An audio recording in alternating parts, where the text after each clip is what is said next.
Welcome to the Providence College Commencement Podcast. I'm Joe Carr. Providence College awarded degrees to the class of 2019 on Sunday, May 19th at the Dunkin' Donuts Center in downtown Providence. The commencement ceremony capped a series of weekend events, and we're pleased today to present some of the highlights. We begin at Saturday's Academic Awards Ceremony, where Professor Ted Andrews provided greetings from the faculty.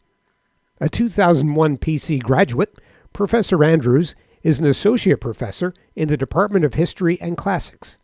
He was recently announced as the 2019 winner of the Joseph R. Acino Teaching Award, an honor accorded each year to the faculty member who best exhibits excellence in teaching, passion and enthusiasm for learning, and genuine concern for students' academic and personal growth. Here's Professor Andrews. Good morning, everyone.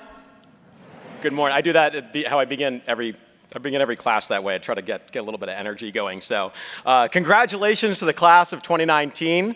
I'm deeply honored to bring you greetings on behalf of the faculty, and really for two main reasons. The first is because I'm so proud to be up here representing my friends and my colleagues, brilliant educators who have given so much of their time and talents to offer you the world-class transformative education that Providence College provides. This education has come at the cost of blood, sweat, and tears, fueled by countless sleepless nights and endless cups of Dunkin's coffee.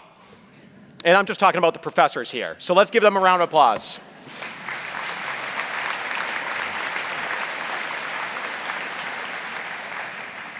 In fact, I actually want to start with a challenge, and this picks up on something Father Shanley had said earlier. I want to challenge you today to keep in touch with the faculty, to thank them, to reach out to those who helped shape you during your time here. Seek us out when you need advice on facing your most trying obstacles. Let us know when you conquer them. The relationships with your professors don't end when you walk across that stage tomorrow. They just enter a new phase. And that leads me to the second reason why I'm so proud to be here talking to you today. Since I speak to you as both a faculty member and as a former student, for I am a PC graduate as well. That's right. I sat in those very seats nearly 20 years ago. All right, not those actually. You guys have cushions? What's up with that? You guys have much more comfortable seats. So the seats have improved, but the school has as well, of course. But I am and forever will be a friar. I missed innumerable pull-up jump shots on this very court. I took naps in those uncomfortable cubbies in the library, which were actually not made for napping, just PSA. I monopolized classroom space in Feinstein and as a nighttime study hall, and I spent my freshman year living in the greatest of all dorms, Guzman Hall. I met my wife here, I got married at St. Dominic Chapel, and I'm hopeful that our two kids will be sitting in these very seats years from now. So PC means a lot to me, as it now does to you. And as a faculty member and former student, I know what you're going through. The mix of emotions include elation for and pride in the accomplishments and the incredible things that you've done, as well as gratitude for those who've helped you along the way. But I also know that they include a hint of anxiety and trepidation about what's going to happen when you leave this campus for the last time. Many of you are naturally concerned about the future. Now, as a historian, whenever I contemplate the future, I tend to fall back on the lessons we learned from the past. I'm not really the kind of person that believes that history repeats itself, but I do believe that it can speak to us if we're willing to listen. Livy, the famous Roman historian, I think, put it best when he said that, quote, "In history you have a record of the infinite variety of human experience, plainly set out for all to see. In that record you can find for yourself and your country both examples and warnings, fine things to take as models, as well as base things, rotten through and through, to avoid." And because I think historians are at their best when they tell stories, I'd like to tell you a very quick one. The story is about a kind of a founding father, someone who lived during the very first years of our nation and indeed helped to build it. So, participation time. How many of you have seen the show Hamilton? Raise your hands. All right, good. Yeah, it's not about Hamilton, sorry. I don't mean to mislead you.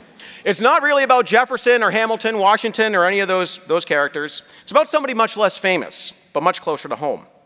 He was local, living in Newport, Rhode Island, in an era before the allure of the yacht clubs and the glitz of the gilded mansions. Newport after the American Revolution was not like we know it now. It was recovering from the ravages of British occupation and economic depression. If you know anything about Rhode Island, you probably know that the Industrial Revolution started here in Pawtucket and in Providence, leaving maritime Newport in the proverbial industrial dust. And in the 1790s, at the dawn of the country, a man named after the city of which we're speaking, a man named Newport Gardner, began to rebuild this community in a place that was both physically and economically devastated. To help him navigate this new world, Gardner turned to three key principles that I hope will help you as you navigate yours: an unflagging work ethic, an embrace of education, and a relentless dedication to serving his community. Parents, listen to this. Newport Gardner was the father of 13 kids. 13 kids, can you imagine that? Many of whom made it to adulthood. Right? Starting out impoverished, and in order to support his growing family, he worked tirelessly and embraced an entrepreneurial spirit. He labored as a gardener, he worked on repairs for local churches, he sold his services as a manual labor, and he even opened up a shoe shining business. He even purchased his own home, a physical and symbolic representation of independence that was hard won. But he became best known for his career as an educator. Newport Gardner opened a school for children in Newport, Rhode Island, teaching the basics of arithmetic and grammar, as well as some of the finer points of music, since Gardner was a bit of a composer and musician himself. In fact, as many other people during that time believed, education was not just a vehicle for social advancement, but also a duty, a civic responsibility when living in a democratic republic. For Gardner, education was key to his community's future success. And Gardner deployed that education in service to his community. He forged and supervised some of the most important and vibrant philanthropic organizations in New England. These were basically societies that helped people out in a time of need. When someone died, these organizations would pick up the tab for the funeral. If someone lost a job, they would step in and loan them money for firewood so that they could heat their homes during the cold New England winters. He helped write the rules and bylaws of these organizations. In other words, Newport Gardner was writing constitutions. Gardner's service was fueled by his faith, for he was not only an active church member, but actually built his very own church and even drew up the organizational structure and articles of faith for it. And when times became too tough for his friends and family members, he led several dozen of them out of Newport to seek a new settlement elsewhere. Now, Newport Gardner certainly wasn't operating on the national level like the founding fathers that we traditionally think of. But his story is parallel with those who are way more famous. He even died in the same year as Adams and Jefferson, 1826, just a couple months apart. But there's something that I purposely neglected to tell you about this hardworking, brilliant, benevolent man. His name was not originally Newport Gardner. The name he was born with was Akramar Mariku. That's the name that he lost when he was taken as a slave on the West African coast and brought to Rhode Island in the years before the American Revolution. Gardner was an African, enslaved in Newport for decades, and it wasn't until 1791, through a winning lottery ticket, that he achieved his freedom and ventured into a new world that was filled with unique opportunities and seemingly insurmountable challenges. And while his story is partly one of tragedy and oppression, I hope you all understand that it's also a story of survival. It's a story of empowerment. It's a story of growth, and it's a story of overcoming oppression. This former African slave, without the benefit of formal education or the blessings of any financial backing, constructed a life for himself as an entrepreneur, a business owner, a dedicated father, a teacher, a musician, a composer, a homeowner, a community organizer, an activist, a leader, and for the free black community in Rhode Island, a founding father. Newport Gardner's enslavement is clearly an example of one of those, quote, base things rotten through and through that Livy had talked about. But I believe that his story can also serve as a model, to use Livy's other phrase, as you face your own new realities. First, Gardner reminds us about the perennial importance of hard work. Your presence at the very ceremony that celebrates your incredible achievements is a testament to your work ethic. In many ways, though, your work is only just beginning. And this is the paradox of success that you'll have to get used to and that your parents and family members know all too well. The more that you achieve, the more that is asked of you. Don't be afraid of that. Embrace it. Embrace it as a challenge and trust that the work ethic which got you into these very seats today will serve you well throughout your life. Secondly, Newport Gardner's story also reinforces the importance of education. Sure, you'll get your college degrees tomorrow, but if we define college more broadly as a transformative intellectual metamorphosis, then you're really never done with college. Keep your love of learning bright, whether it's through reading, travel, podcasts, whatever. Keep learning. And remember that curiosity is not only one of the most important qualities in the best students, it's also essential to becoming a good human being and a useful citizen of this world. And finally, use your education to help others. Newport Gardner's life encourages us to commit ourselves to service, to play an active role in our own communities and in the life of our country, and to try to leave this place a better world than we found it. So go out, work hard, continue to pursue your education with curiosity and wonder, and do your best to improve your communities. Live your own stories with these principles in mind, so that your life will echo throughout history, just as Newport Gardner's has. And if you do, I promise that future generations will also want to write stories about you. Enjoy the moment, keep in touch, and congratulations. Thank you. Professor Andrews was followed by graduating senior Paul Lavond of Bridgewater, Massachusetts. Earning the highest academic rank in the class of 2019, Paul achieved a perfect 4.0, majoring in quantitative economics and minoring in math. This coming fall, he will enroll in a master's degree program at the University of Chicago. Here are the words he shared with his classmates. Good morning. I'm humbled and honored to be speaking before you today. First and foremost, congratulations to all those recognized for academic achievement today. And I urge all of you to thank those who have supported us along the way. I'd first like to comment on what ultimately binds us here today: devotion to academic success, and hopefully devotion to education. These two are similar, yet not one and the same. The Greek word paideia refers to the educational and holistic rearing of the ideal members of a community. It is defined by self-examination and investigation of both the human condition and society's discontents. In many ways, it is the ultimate objective of the learning process here at Providence College. A tremendous opportunity for students if they are so inclined to accept it. For those of you who have truly engaged in this process, you realize that to be educated, you must be unnerved, unsettled, frustrated, and maybe even frightened, because education demands that you confront who you are as a person and how you choose to perceive the world. Many people cheapen this transcendent process and instead settle for the illusion of education because it is easier and supports a personally beneficial worldview. I urge every one of us not to establish a legacy of dishonest intellectualism. Thus, the education made available to us is a significant tool in the search for truth, as overused as that term may have become, in both its idealized and practical forms. It allows us to ponder questions like, what is my purpose in life? It also provides us insight to navigate oppression, imperialism, and deception in the 21st century. Truth and goodness are not exclusive to the ancient world, no matter how much one may choose to romanticize the classics. Studying truth and fighting for goodness, for yourself and your fellow human being, are not just classroom exercises, but a life's work. Becoming educated, not just achieving academic success, is the most profound first step for this life's work. If you have refused the opportunity to seek truth and contemplate goodness, and instead focused only on learning an employable skill, I am sorry to tell you that you may not lay claim to being educated.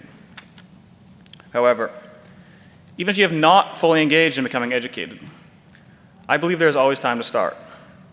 Yet the formula now is seemingly the same as it has ever been. One must first commit themselves to uphold personal and academic integrity, to inspire passion for a common good, and to never waver from honest observation of the world around them. Only then can the lessons we learn from history, literature, philosophy, math, bio, psychology properly reveal the entire scope of economics, business, finance, and social occurrences that too often get a pass on rigorous, educated critique. For all of us, there is no better time than now to to begin a life of purpose and excellence, or, as I would call it, applied education.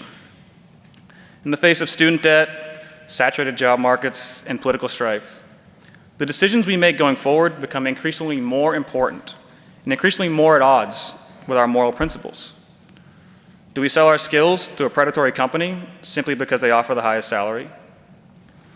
Do we remain silent against racism, sexism, and other forms of abuse because speaking out may hurt job prospects? Do we shut ourselves off from critical assessment of our world and let our educated minds shrink back down to size?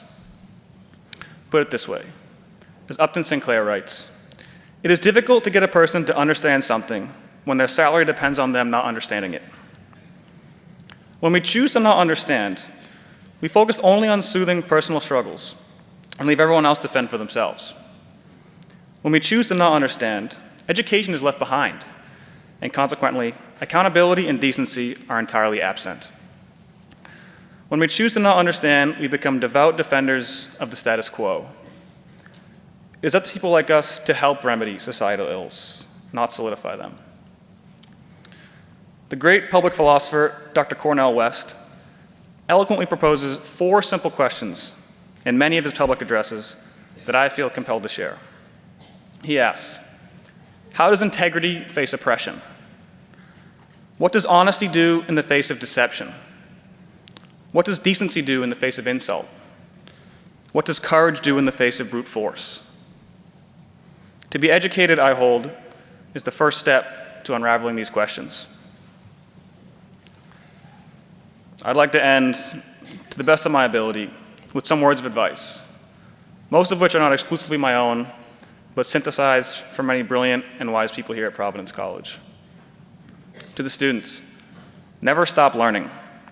Do not use your diploma and academic awards as an excuse for an indefinite summer vacation, but instead as a vote of confidence to continue to use your intellect to navigate the world. Everyone has to serve something. What will you choose to serve? To the professors and educators, be dangerous. Inspire your students. Speak truth to abuses of power, even if doing so puts tenure at risk. To Providence College, never sacrifice or lose sight of the humanities, especially considering the erosion of liberal arts across many colleges at the hands of more lucrative programs of study. Finally, to all, thank you for this opportunity, and once again, my sincerest congratulations. Thank you. Later on Saturday, members of the graduating class and their families gathered in the Begley Fieldhouse at Peterson Recreation Center for the annual Commencement Mass. Joined by several Dominican concelebrants, College President Father Brian Shanley served as the principal celebrant and homilist.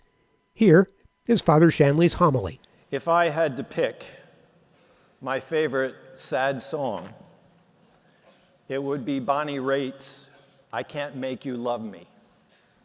Now, it was recorded before those of you who are graduating were in existence. You can get it online where you can get anything else. There's the Vivo version, that is the studio version. My favorite version of it is a live version with Bruce Hornsby on the piano. Make sure you look at that one too if you don't know this song. It's a song about the realization that a relationship is going nowhere. It's about the realization that the person you love doesn't love you, and you can't do anything about that, and the relationship is over. I can't make you love me. And if you don't know that, it's true. You can't make somebody love you. And the refrain that haunts the song, and if I had a voice, I would sing it, but it would ruin the entire homily if I tried to. The first is a little bit longer version, the line from the song title itself. And it goes like this: I can't make you love me if you don't. I can't make you love me if you don't. We cannot force another person to love us, no matter how much we love them, no matter how much we try. no matter how much we hope and pray, you can't make another person love you. And when you realize you've been trying to make another person love you and it's not working, it's one of the saddest feelings that you can have in your life. Love can never be compelled. It can only be given as a gift. And there's a mystery about our inability to find people that love us when we love them. At the end of one of the stanzas, she says, "I'm going to give up this fight. You can't win. I'm just going to give up this fight." The second line of the refrain tells us another truth about love. Because after she sings, "I can't make you love me if you don't," she says, "You can't make your heart feel something it won't. Just as I can't make you love me, you can't make yourself love me." There are times in life, and I suspect all of us in the room have had it, where you've had somebody love you and you realize, I don't love them back. Not the way that they love me. And you can try really hard. This is a really good person. I wish I could love them the way that they love me, but I can't. Just as we cannot command others to love us, we can't even command ourselves to love someone. Love seems to be a feeling that lies out of our control, both with respect to other people and even with respect to our own loves. And famously, this is why Kant, there's my philosopher hat now, says that morality can't be about love, because we can't make ourselves love other people. And so Kant says morality has to be about something else, and for him, it's about duty. Commandments seem to be effective when it comes to behavior. And if you think about the 10 Commandments, most of them are about behaviors. Commandments can't be about inner dispositions, and it seems to be they can't be about love, because love seems to be the one thing that we can't control in our lives. It's the most mysterious of things in our lives. So we cannot command others to love us, and we can't command others to love, we can't command ourselves to love others. And as Bonnie Raitt sings it, this is really sad. And this is a sad song. So you're sitting there wondering, doubtless, what does this have to do with the gospel? And how did I get to Bonnie Raitt from the gospel? Well, here's what Jesus says in the gospel, in case you weren't paying attention. "I give you a new commandment. Love one another." Not just love one another. He goes on to say, "As I have loved you, so you also should love one another." How can Jesus command us to love, especially as he loves, when Bonnie Raitt teaches us we can't command anything about love? That's how I got to Bonnie Raitt. You can't command love. I can't command it in myself, and I can't command it in you. So how can Jesus lay this commandment on us if love, as Bonnie Raitt sings it, is inherently, intrinsically, and painfully uncommandable? So clearly, this commandment must be something like no other commandment, because it seems to lie at something that we really can't command. And what can it mean to be commanded what we cannot command? Something that we cannot bring about, however hard we will it and try it and want it and even pray for it. It lies out of our power. And what I would like to suggest is the peculiarity of this command as a command is that it can only be obeyed as a gift. Precisely because we can't command our own love. We cannot fulfill this command unless we realize that what is commanded of us is given as a gift to us. It's a peculiar command, and it drove me back to the 10th book of Augustine's Confessions, which you all had to read at some point freshman year. Let me remind you. What Augustine comes to in a particularly important period of struggle in his own life is he has this prayer that he says to God, where he says, "Give what you command." Because he realizes he can't do what God wants him to do. And the only way he can do what God wants him to do is to receive what God wants him to do as a gift that God will empower him to do. And that's the deep truth about love that Bonnie Raitt doesn't get in that song, but I'm not blaming her for this. She's right that love is outside of our control. It is instead the gift that God wants to give us. And this is the simple truth of the Catholic teaching about what the grace of God means.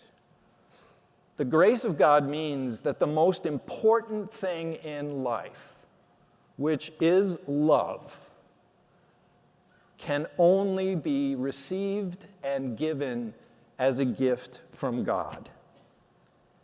And sometimes in our lives, it's when we realize our own inability to command what we want that we finally find ourselves in a position to receive as a gift what we want to give but know that we can't do it. And so on this eve of your departure, this is my last chance to tell you the meaning of life. It's love. And it's not something you can do under your own command. It's something that only God can give you. And I want to spare you the struggle that most of us have in life to think that we can control the one thing we really can't control, and that is love. So for many of you, you're going to be, one of the great things about PC is you're going to make lifelong friends. You're going to be going to tons of weddings. I've done a few of them. What you'll discover is that almost everybody picks Paul's first letter to the Corinthians about love. You may or may not be paying attention. You might be hungover from the rehearsal party. Who knows? But I want you to listen to what Paul has to say about this. Not in the context of a wedding, because it's not just about married love, but it is about married love. It's about love, period. And this is what Paul says, and I'm only going to quote part of it. "Now I will show you the way which surpasses all others.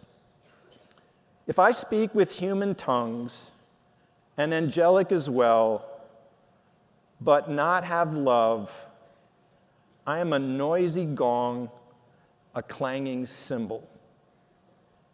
If I have the gift of prophecy, and with full knowledge comprehend all mysteries, if I have faith great enough to move mountains, but have not love, I am nothing. If I give everything I have to feed the poor and hand over my body to be burned, but have not love, I gain nothing. Nothing matters without love. And we cannot love except by the grace of God.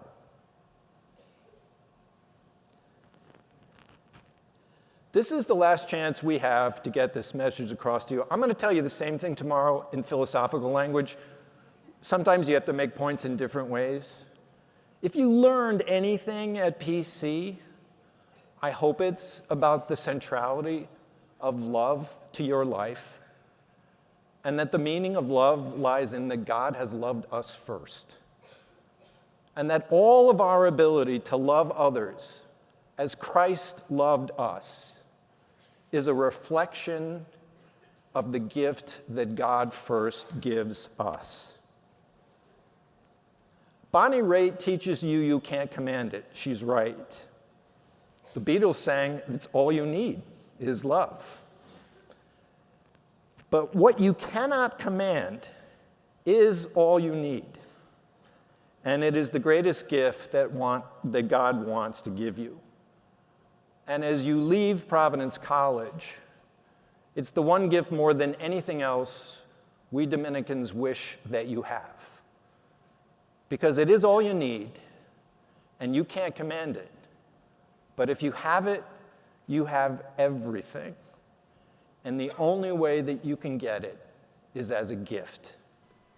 Sunday's commencement ceremony, PC's 101st, was, as usual, a festive and memorable occasion.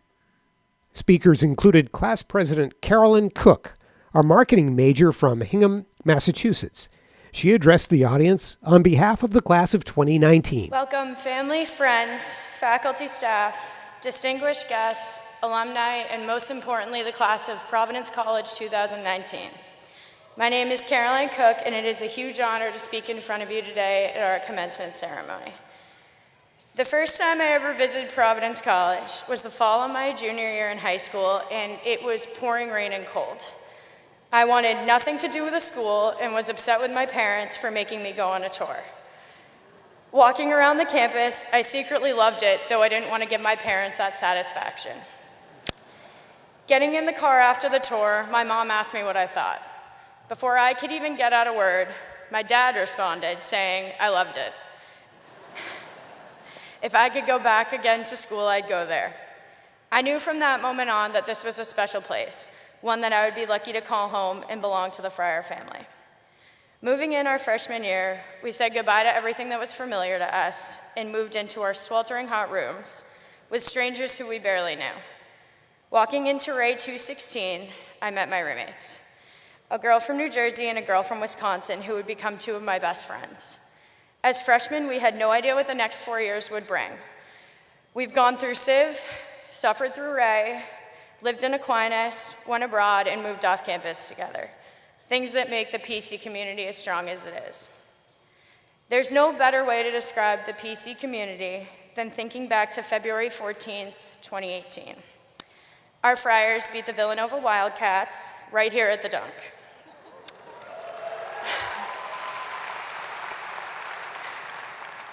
When the final buzzer went off, it didn't matter who you were sitting next to.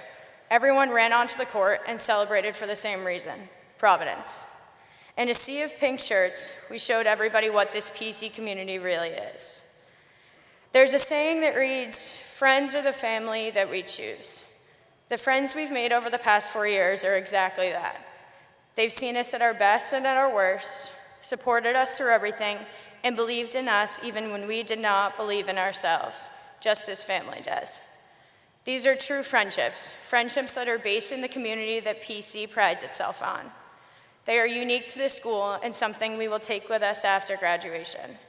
If it weren't for these people, Providence College wouldn't have felt like a home for the past 4 years. Give those people a big hug today, because we would not be the people we are without them. And to the 12 girls who have become my family, thank you for inspiring me every day to be the best I can be. PC wouldn't be PC without you. To my parents, I'll never be able to properly thank you for all the love and support you've given me over the past 4 years. You're the reason I'm standing up here today, and for that, I'm forever grateful. There's no one else I'd rather see at every basketball game. Thank you for being my biggest supporters. As we move into the next stage of our life, let's take that sense of community that made us feel at home. We have the power to make others feel included the same way that we do right now, which is a gift. Providence is known for its strong alumni network. We are the next generation of alumni who will live out the spirit of Providence for years to come. Thank you for the best 4 years, and as always, go Friars. Mark Mcguinn, a member of the Providence College class of 1981, who serves as president of the Providence College National Alumni Association, welcomed the new graduates to the alumni family, comprising some 56,000 women and men living around the country and around the world. As the president of the Providence College National Alumni Association and a proud graduate of the class of 1981, I'm honored to officially welcome the class of 2019 to the ranks of Providence College alumni. Over 55,000 graduates have passed this way before you, and today their collective talents contribute greatly to every career field imaginable in every state across the nation and worldwide. We are confident that very soon the class of 2019 will follow in this tradition of excellence and achievement and will make its own significant contributions to society. So today is a day for celebration, a day when your ties to Providence College do not end, but instead become stronger. It is also a day that the phrase Providence College family takes on special significance. To illustrate this, I would like all the graduates who have a member of their immediate family already among our alumni and alumni ranks to stand and be recognized. Parents, siblings,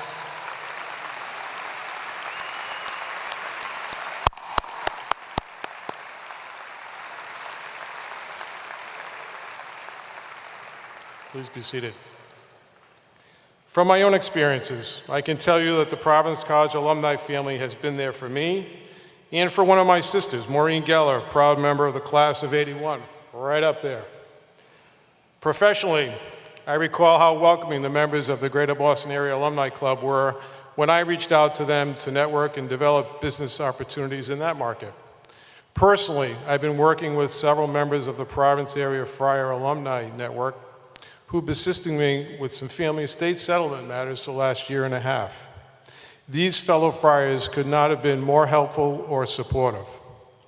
Soon you will see how strong this family can be and the role you will play in our future.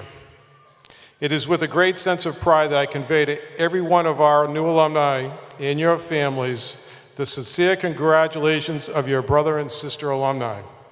I send every best wish for your happiness and success. As with the day you first set foot as a student at Providence College, you are forever a friar. God bless you and your families. The ceremony built to the climactic commencement address, presented this year by business leader and philanthropist Steve Pemberton. Mr. Pemberton, whose personal story is remarkable and inspiring, also received an honorary degree earlier in the ceremony. We begin with Father Shanley's introduction, followed by the commencement address. We are pleased to have with us today a commencement speaker who represents an unexpected demographic. He went to Boston College. In seriousness, any institution would be proud to claim Steve Pemberton as one of its own. He is an inspirational role model who has overcome more than most of us could imagine. He knows firsthand what it is like to be left in the shadows, and he knows the satisfaction that comes with rising above those challenges to become a success and to become a light for others. Steve Pemberton's earliest experiences, living in foster care as a young child, have animated and motivated a life devoted to being a champion for others, especially those who have been denied opportunity. He is making lives better in all that he does. What more can we ask of someone? And what more can we hope for our own legacy? From those beginnings, Mr. Pemberton has established himself as a successful business executive, an impactful philanthropist, and, as we are about to experience, a motivator beyond compare.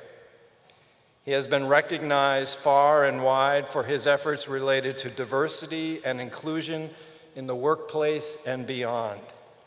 And his message of hope, love, and charity is one that will have meaning for all of us. We are delighted that Mr. Pemberton has accepted our invitation to be with us today, and please join me in a warm Providence College welcome for Steve Pemberton. Steve.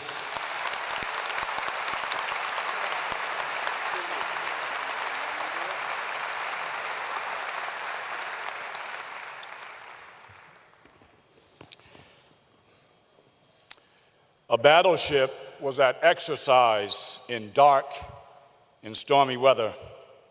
The proud captain, neatly attired, if you can imagine him, was standing on the bridge, issuing commands and surveying the performance of his team. The lookout, whose job was to be aware of danger, suddenly spots a light from another ship on the starboard side. He informs the captain of the danger, to which the captain asks, "Is it steady or is it moving?" "Steady," comes the reply. The captain, keenly aware that the two ships are now on a collision course, ordered the lookout to signal to the other ship, "Change course, 20 degrees, we are on a collision course." The signal from the other ship comes back, "It is advisable for you to change course." The captain signals back, "I'm a captain in the United States Navy. Change course 20 degrees. Back comes the reply, "I am a friar of Providence College, class of 2019. You are the one who needs to change course 20 degrees. The captain is furious and he sends back a message and he says, "I am a battleship. For the last time, change course." And back comes the message from the friar, "I am a lighthouse. It's your decision."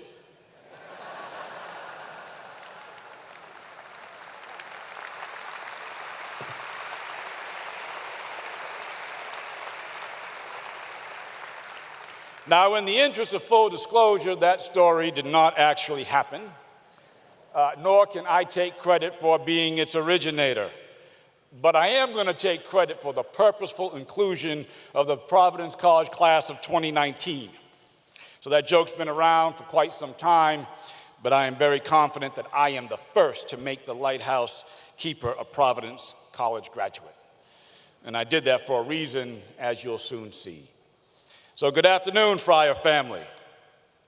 Thank you very much, Father Shanley, members of the faculty and staff, honored guests, my fellow honorees, family and friends, and most of all, this proud and accomplished graduating class of 2019. It really is an honor for me to be with you here this afternoon. But the truth is, I'm supposed to say that.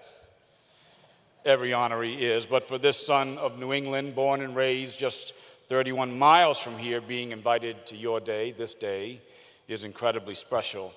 Providence College is more than familiar to me. I've been to this campus more times than I can count.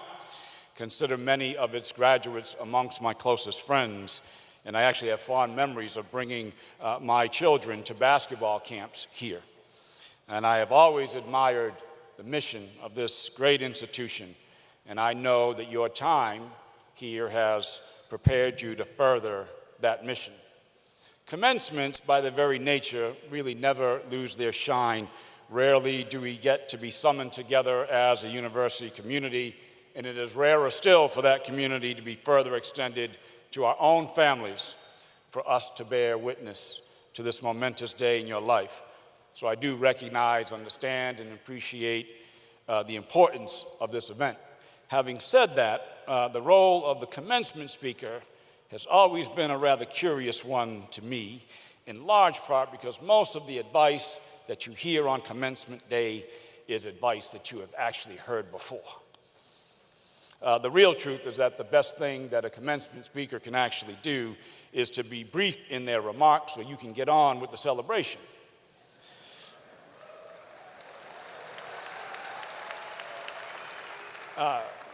So advice is a gift, and so is brevity. So in conclusion, I want to thank you.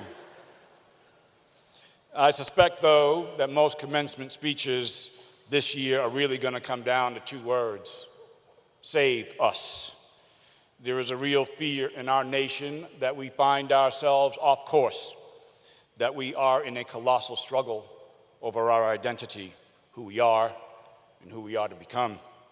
There is this feeling that perhaps we will be unable to say that we have left the world better than we found it.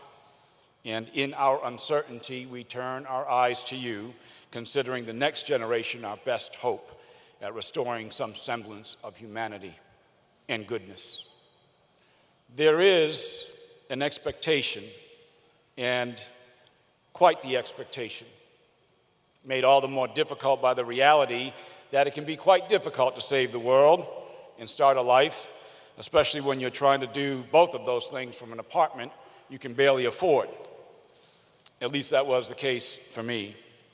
But part of the reason I was also looking forward to joining you and accepted this humble invitation so quickly is because of my respect and regard for Providence College, but selfishly so, I was looking forward to spending some time with my dear friend and your basketball coach, Ed Cooley.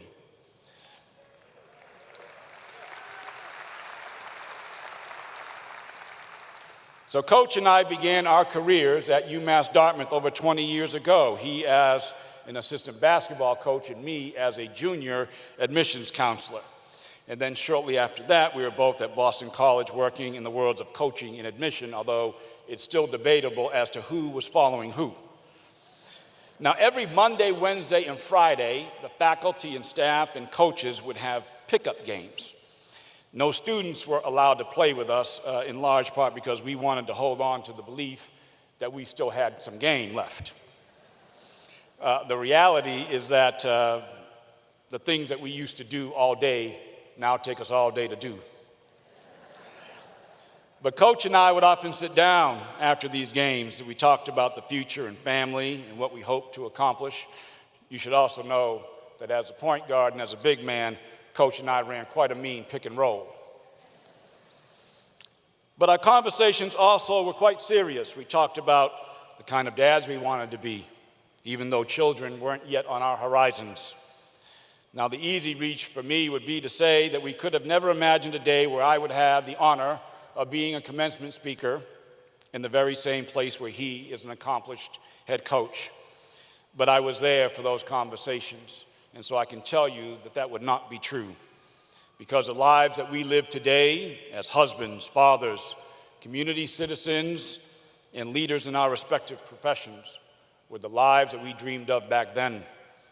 So if nothing else, our lives are proof and evidence to you that the whisper of a dream that lies in your heart today can actually someday, one day, come to pass tomorrow. So I don't need actually to wish you success. Your degree from Providence College will make success far more likely than not. I wish for you something greater, something that I have learned is a bit more elusive, and that is fulfillment. Nor am I in a position to tell you and assign to you what that actually looks like, in large part because I'm still trying to do that myself.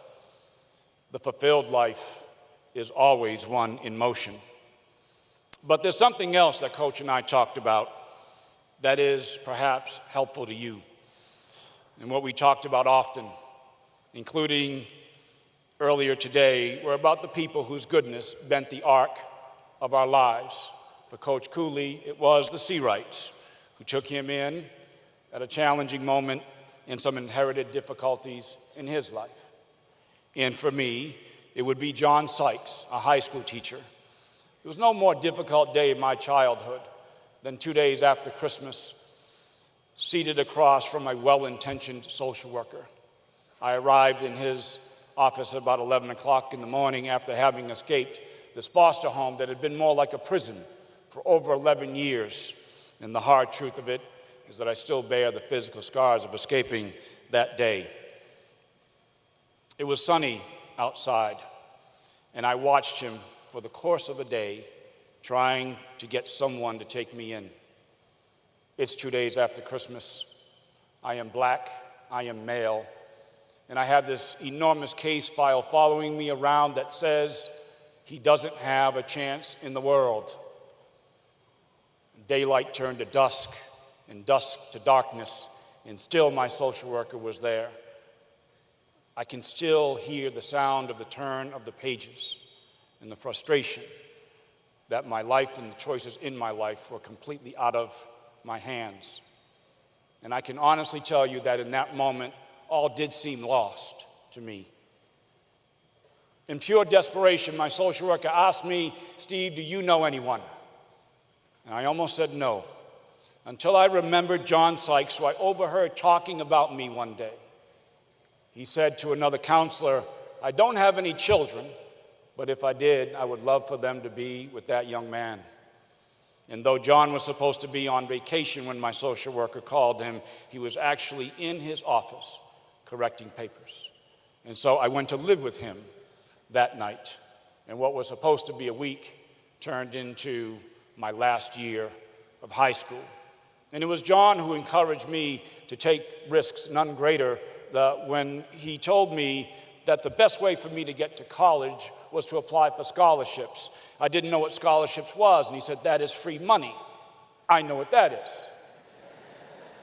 He sent me on this assignment to get the big book of scholarships. I did, and I'm flipping through it, and I am so desperate to get to college that I am applying for every scholarship I could get my hands on, including a scholarship for left-handers, though I am not left-handed. But I was willing to be. John Sykes sees me doing this, and he says, "Well, let me see that book then." I handed him the book, and he circles one scholarship, and he slides it back across to me, and he says, "I think you should apply for that one too." And I said, "Mr. Sykes, there is absolutely no way that I can ever win that scholarship." He says, "I think you should apply anyway." I said, no, Mr. Sykes, it literally says, Daughters of the American Revolution. So I applied for Daughters of the American Revolution, and just like I predicted, they rejected me. I showed him my rejection letter and said, "See, I told you they were going to reject me." And he looked at it and he said, "That's not right. I think we should write them back." I said, "And say what?" He said, "Ask them if they're sure." So I did that too. I wrote the Daughters of the American Revolution back and asked them if they were sure. And they wrote me back, "We're real sure." I'm not changing our rules for you. So I was told no a lot, but I was told yes just enough to make college a reality. I asked John one time, "Why did you give up your life to take me in? What was that phone call from my social worker like?" And he said that when he got the call, he said the social worker is talking to him. He said, but as a social worker is talking to me, he said, I am talking to God. And I said, well, what was that conversation? And he said, I was telling God, now God, you know, I have no idea what to do with a 16-year-old boy. I said, well, what did God say back? And he said, God said, this young man needs you. And because he does, I need you to trust me. And so he did.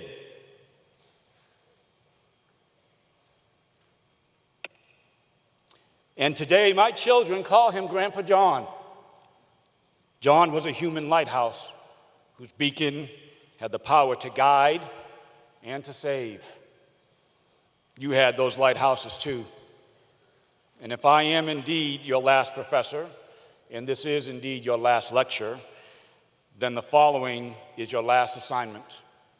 You have to let those who were your lighthouse know just how important they were to you. Text them, call them, whisper to them, and if they're not here, pray to them. And your assignment is due today, because tomorrow is not promised to you. Which returns me to the conversation between the battleship and the lighthouse keeper. Where our nation stands today is a lot like the captain of the battleship, proud, accomplished, mighty, and absolutely certain of her course. But when those leadership qualities tilt towards arrogance, incivility, and self-importance, when confrontation is the agenda, when you suspend the natural laws of dignity and respect, and when you see someone different from you as the other, and when man begins to behave as if he is God, then catastrophe is never far behind. History teaches us that. All that stands in the way is us, the lighthouse. But the truth of it is that that is all that is needed. The lighthouse is the tallest structure in the sea, and it is the most faithful. It needs no recognition. It seeks no reward. And though lighthouses are different heights and colors and are built at different times, their mission is always the same: direct, correct, and protect the traveler. The lighthouse is steady and watchful and humble, and it's always illuminating the path to stability and safety. There are 21 lighthouses along the Rhode Island coastline, and now that we have conferred your degree upon you, there are over 1,400 more, because the most powerful lighthouses in the world are the human ones. And they are amongst you. I've met them and talked with them, and Devin and Carolyn and Chris, who extended this kind invitation to me. And in Brian, who will leave here with his master's degree in educational counseling and will head back home to Los Angeles. And Jason, who is a finance major, and though he doesn't have a job yet, Jason's going to be a lighthouse too. And Daniel, who will graduate today and enter the Dominican order. Kevin, who will head off to teach English in Malaysia. Taylor, the fantastic writer at the Cowl.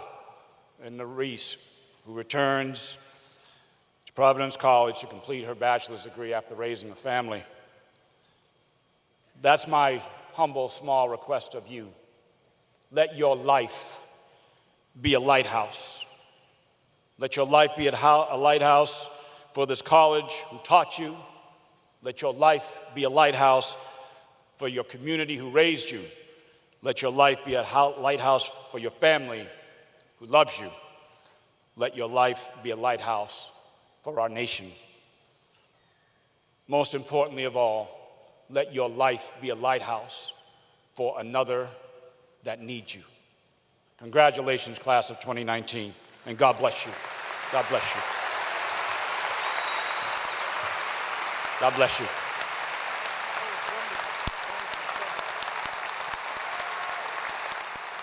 Thank you for listening to the Providence College Commencement Podcast. Episodes are available at all the usual places, and they're on the college's YouTube channel. Feedback is welcome at podcast@providence.edu. For producer Chris Judge, I'm Joe Carr. Until next time.